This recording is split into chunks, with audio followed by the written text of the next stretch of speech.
Hello futures of India, कैसे हैं आप लोग। मैं संदीप पाठक कॉमर्साला के वर्चुअल क्लासरूम में आपका स्वागत करता हूं। अच्छा, थोड़ी सी ना ब्रेक आ रही है आपके लेक्चर के सीरीज में। वो थोड़ा मेरा हैक्टिक शेड्यूल है, ऑफलाइन क्लासेस ऑनलाइन क्लासेस भी लेनी पड़ती है, उन सब बच्चों का एग्जाम चल रहा है तो थोड़ी सी टाइम मुझे कम मिल पा रहा है, लेकिन आप चिंता मत करिए, सीरीज आपका कंप्लीट होगा। अच्छा, हम लोग ना गवर्नमेंट बजट देख रहे थे, उसमें क्लासिफिकेशन देख रहे थे। बाकी जितना भी चीजें कवर कर चुके हैं आपका वो प्लेलिस्ट का जो लिंक है आपको डिस्क्रिप्शन में मिल जाएगा। और सिमिलरली फिजिक्स का जो है आपका जो है वो भी ऑलमोस्ट 70 to 80% सिलेबस कंप्लीट हो चुका है। आपके जो भी फ्रेंड्स हैं जो फिजिक्स की तैयारी कर रहे हैं उनको आप चैनल को रिकमेंड कर सकते हैं, पाठक न्यू गुरुकुल जहाँ पे बन रही है उसका भी लिंक जो है आपको डिस्क्रिप्शन में मिल जाएगा।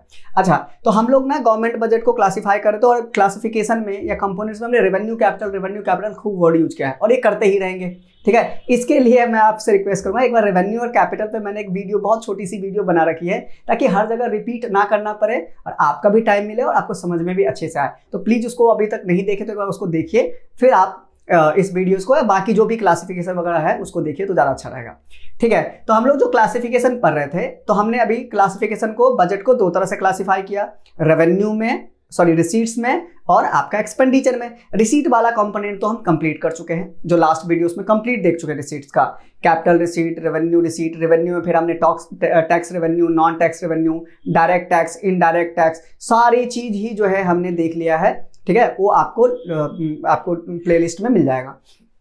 आज जो है हम एक्सपेंडिचर्स का पढ़ेंगे।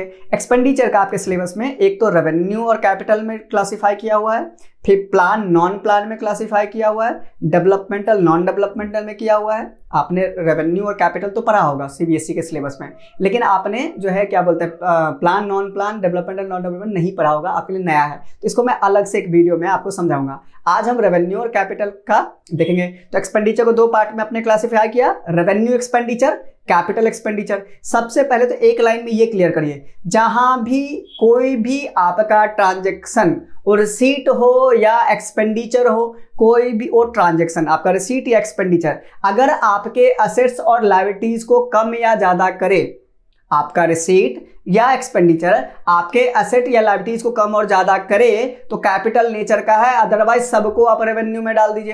क्लियर रहेगा।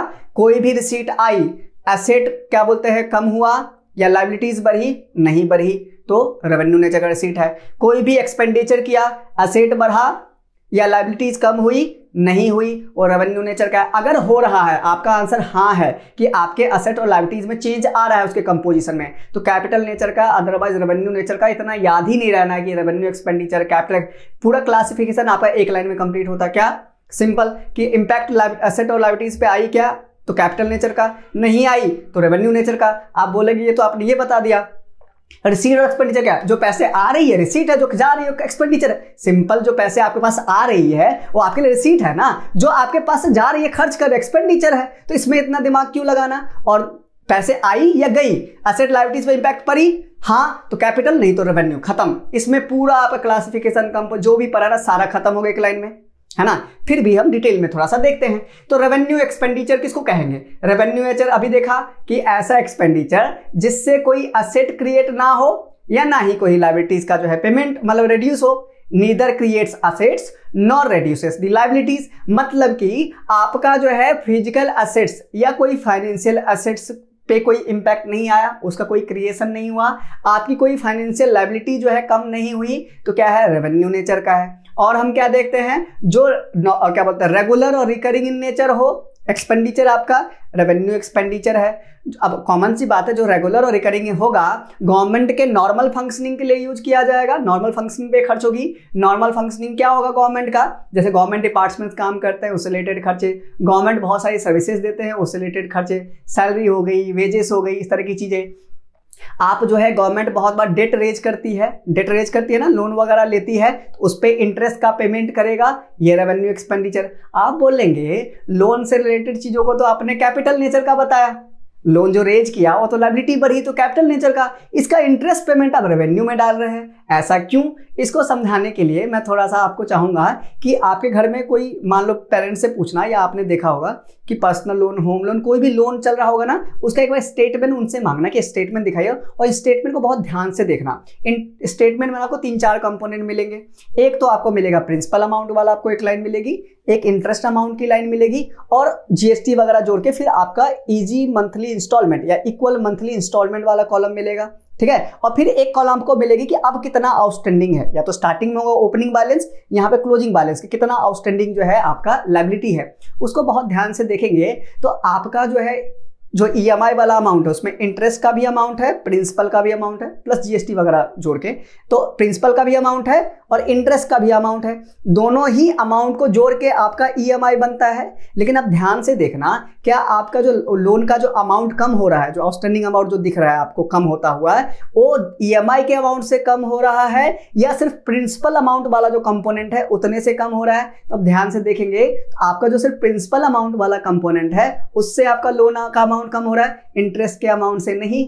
अब देखिए क्यों, क्योंकि बैंक ने आपको लोन दिया तो उसके लिए कोई सर्विस लेगा ना, जैसे हर सर्विस के लिए एक सर्विस चार्ज होता है, तो इंटरेस्ट मान लीजिए उनके लोन देने का सर्विस चार्ज है, उसको ले रहे, उससे आपका लोन का अमाउंट नहीं कम होता है। अभी हमने क्या देखा, कोई भी एक्सपेंडिचर या कोई भी रिसीट जो आपके असेट्स या लायबिलिटीज को कम या ज्यादा करे वो कैपिटल अदरवाइज रेवेन्यू, क्योंकि इंटरेस्ट अमाउंट ने आपकी लायबिलिटी को कम नहीं किया। ये जो इंटरेस्ट का पेमेंट कर रहे हैं इसको लायबिलिटी को कम करना चाहिए था ना, रिडक्शन इन लायबिलिटी होना चाहिए था ना, नहीं हुआ ना, इसका मतलब ये क्या है, रेवेन्यू नेचर का है। और लेकिन प्रिंसिपल का अमाउंट, जो लोन का जो प्रिंसिपल का अमाउंट है वो आपके लायबिलिटी को रिड्यूस कर रहा है, वो कैपिटल नेचर का है। तो आपके ईएमआई का दो कंपोनेंट, प्रिंसिपल वाला जो पेमेंट कर रहे हैं वो कैपिटल नेचर का है, इंटरेस्ट जो पेमेंट कर रहे हैं आपका रेवेन्यू नेचर का है। ऐसे ही गवर्नमेंट जो है, जो भी उनके ह्यूमन रिसोर्स है, पूरी मशीनरी है, उनका सैलरी वगैरह देना, इस तरह की चीजें जो है आपका रेवेन्यू में आएगा। तीसरा जो है ग्रांट इन एड। अच्छा, ये ना बहुत 90% बच्चे जो गलतियां करते हैं, इसमें गलतियां करते हैं। क्या गलतियां करते हैं कि कंफ्यूज हो जाते हैं, ग्रांट इन एड को जो है कैपिटल नेचर का ले लेते हैं, भले वो रिसीट्स हो या एक्सपेंडिचर हो। जैसे सेंट्रल गवर्नमेंट को ग्रांट इन एड मिलती है तो हमने उसको रेवेन्यू रिसीट में लिया होगा, पिछले वीडियो में अगर आपने देखा होगा तो। क्यों लिया था? ऐसे ग्रांट इन एड अगर सेंट्रल गवर्नमेंट स्टेट गवर्नमेंट को, पीएसयूज को या यूनियन टेरिटरीज को, किसी को या किसी अदर पार्टीज को दे रही है तो ये जो है आपका रेवेन्यू नेचर का है। आप बोलेंगे ऐसा क्यों, तो मैंने क्या बताया, फिर से उसी बात को बताऊंगा कि जो भी एक्सपेंडिचर या तो आपका असेट क्रिएट करे, असेट को इंक्रीज करे, या आपकी लायबिलिटी को रिड्यूस करे, तो कैपिटल नेचर का। अगर ऐसा नहीं कर रहा है तो रेवेन्यू नेचर का। तो आपने किसी को ग्रांट इन एड दिया तो पहले तो ये समझिए ग्रांट इन एड होता क्या है, कोई भी असिस्टेंस, डोनेशन, इस फॉर्म में जो पैसे आप किसी को देते ना उसको बोलते हैं ग्रांट इन एड। अगर मान लो सेंट्रल गवर्नमेंट ने कोई असिस्टेंस या डोनेशन किसी को दिया, या आप किसी को डोनेशन देते हैं, तो क्या पैसा वापस लेते हैं? क्या नहीं लेते हैं। अगर आप पैसा नहीं लेते हैं तो सामने वाले के लिए लायबिलिटी नहीं हुई, प्लस आपका फ्यूचर एक्सपेक्टेशन नहीं हुआ, रिटर्न नहीं आएगी, तो आपके लिए एसेट नहीं है और सामने वाले के लिए लायबिलिटी नहीं है। तो आपने जो किसी को पैसे दिए, इससे ना ही आपका एसेट इंक्रीज हुआ, ना ही लायबिलिटी रिड्यूस हुई, कौन सा? रेवेन्यू नेचर का आएगा, है ना। तो ऐसे ही आपने किसी को ग्रांट इन एड दिया तो आप वापस उस पैसे को लेंगे नहीं, तो आपके लिए वो एसेट नहीं है, सामने वाले के लिए लायबिलिटी भी नहीं है, तो ग्रांट इन एड आपका क्या था? रेवेन्यू नेचर का आया। फिर अगर आप पूछेंगे या आपके एग्जाम में ऐसा एग्जाम्पल आ गया कि मान लीजिए सेंट्रल गवर्नमेंट ने स्टेट गवर्नमेंट को ग्रांट इन एड दिया, लेकिन स्टेट गवर्नमेंट ने उस ग्रांट इन एड का जो यूज किया असेट को क्रिएट करने में, क्या अब ये कैपिटल नेचर का आएगा? क्या नहीं आएगा। आप बोलेंगे क्यों? क्योंकि मैंने पैसे दिए तो मैं देखूंगा मेरे एसेट और लायबिलिटीज के कंपोजिशन में कोई चेंज आया कि नहीं आया। मैंने जो पैसे दिए, मेरे एसेट एंड लायबिलिटीज के कंपोजिशन में चेंज आना चाहिए, मेरे एसेट एंड लायबिलिटी के कंपोजिशन में नहीं आया। अब उस पैसे का यूज जो है स्टेट गवर्नमेंट कुछ भी करे। आपने किसी को डोनेशन दी, उस डोनेशन से जो है वो कंजम्पशन एक्सपेंडिचर में खर्च कर सकता है, या उस डोनेशन से जो कोई एसेट क्रिएट कर सकता है, उससे आपको मतलब नहीं है। आपके एसेट लायबिलिटीज पे इंपैक्ट आया क्या? वो पेमेंट करने से नहीं आया ना। तो आपके लिए, क्योंकि आपके पर्सपेक्टिव से देख रहे हैं ना, सेंट्रल गवर्नमेंट का बजट हम देख रहे हैं ना, सेंट्रल गवर्नमेंट का क्या है? रेवेन्यू एक्सपेंडिचर है, सामने वाले उस पैसे का कोई भी इस्तेमाल किया हो। ध्यान रखना, ये एग्जाम्पल में आ सकता है और यहाँ पे ज्यादातर बच्चे गलती करते हैं। तो आपका इंटरेस्ट पेमेंट और लोन, ठीक है, ये रेवेन्यू नेचर का। ग्रांट इन एड जो है आपका रेवेन्यू नेचर में, ठीक है, रेवेन्यू एक्सपेंडिचर। अब क्लियर हुआ। कैपिटल एक्सपेंडिचर देखते हैं, फिर सेम बात रिपीट करूंगा। कैपिटल एक्सपेंडिचर मतलब पैसे गए तो पैसे या तो आप असेट को अक्वायर करने में खर्च करेंगे या लायबिलिटीज का पेमेंट करने में। अगर ऐसा हुआ है कि अगर एसेट अक्वायर करेंगे तो आपका एसेट बढ़ेगा, लायबिलिटी का पेमेंट किए तो लायबिलिटी कम होनी चाहिए, नहीं हो रहा है ना तो रेवेन्यू नेचर का। अगर ऐसा हो रहा है, आपका आंसर है हाँ, तो क्या है, कैपिटल नेचर का है। तो हम कैपिटल नेचर क्या डेफिनेशन देंगे कि कैपिटल एक्सपेंडिचर वैसा एक्सपेंडिचर कहलाएगा विच ईदर क्रिएट्स असेट्स और reduces the liability, which either creates assets और reduces the liability, मतलब कि फिजिकल एसेट को या फाइनेंशियल एसेट को क्रिएट करने में लगा हो, ठीक है। दूसरा जो नॉन रिकरिंग इन नेचर हो, ठीक है ना। ये आपका कैपिटल एक्सपेंडिचर एग्जांपल के लिए, जैसे मान लीजिए कि आपने कोई लैंड एक्वायर की, बिल्डिंग एक्वायर की, ठीक है ना, कोई शेयर्स में शेयर डिबेंचर खरीदा, आपने किसी स्टेट को, यूनियन टेरिटरीज को या अदर पार्टीज को लोन एंड एडवांसेस दिए, है ना। इस तरह की चीजें जो है आपका जो है कैपिटल नेचर का आएगा, क्योंकि आपने एसेट क्रिएट की, नया एसेट खरीदा, या आपने इकोनॉमी की प्रोडक्टिविटी बढ़ा दी। कोई भी एक्सपेंडिचर जो जिससे इकोनॉमी में कैपिटल फॉर्मेशन हो, प्रोडक्टिविटी बढ़ाए, उसका एसेट की कैपेसिटी बढ़ा दे, तो ये सारा क्या होगा, कैपिटल नेचर का होगा, कहीं ना कहीं एसेट क्रिएट होगा। अच्छा, ये सब बातें जो बोल रहा हूं ना, इस पे ना मैं एक वीडियो बनाई है एसेट्स, लायबिलिटीज, कैपिटल, इन्वेस्टमेंट पे, बहुत छोटी सी वीडियो है, एसेट का डेफिनेशन आपका क्लियर हो जाएगा, तो उसमें भी जाके देख सकते हैं। बार बार एसेट वर्ड यूज कर रहा हूं ना, ठीक है।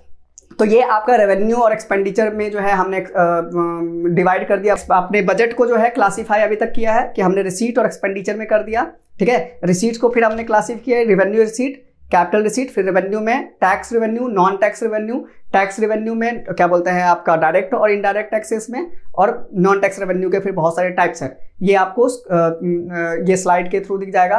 फिर हमने आज की क्लास में एक्सपेंडिचर को दो पार्ट में, रेवेन्यू एक्सपेंडिचर और कैपिटल एक्सपेंडिचर में क्लासीफाई किया। अब जो एक्सपेंडिचर को दो और तरह से क्लासीफाई किया जाता है, जो आपके सिलेबस का पार्ट है, प्लान, नॉन प्लान, डेवलपमेंटल और नॉन डेवलपमेंटल, जिसको हम अगली क्लास में देखेंगे।